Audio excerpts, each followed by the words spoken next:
Beleza, galera, isso aí, quem está falando aqui é o Richard Gamer. Então, galera, esse vídeo aqui que eu estou fazendo é uma pequena explicação porque eu não comecei a fazer os meus detonados de jogos para Xbox. Então, a única explicação que tem, que é verdade, se você quiser perguntar para qualquer um aí, não dá para perguntar para qualquer um, né, porque vocês não sabem da minha família.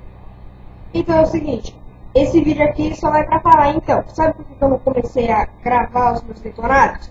Por isso, por um motivo só, que é o meu cabo composto do Xbox que ele quebrou. Então, anteontem, eu comprei ele, e é isso aí. Daqui a uns 5 dias, o meu primeiro detonado terá em meu canal no YouTube, beleza? Então é isso aí, galera. Mudanças de plano, não terá mais Resident Evil 6, que estarei fazendo o primeiro detonado, e sim Resident Evil 5, beleza? Então é isso aí, galera, foi só esse vídeo pra explicar aqui, beleza? Então é isso aí, falou, até mais, tchau, tchau, e até o próximo vídeo, pessoal!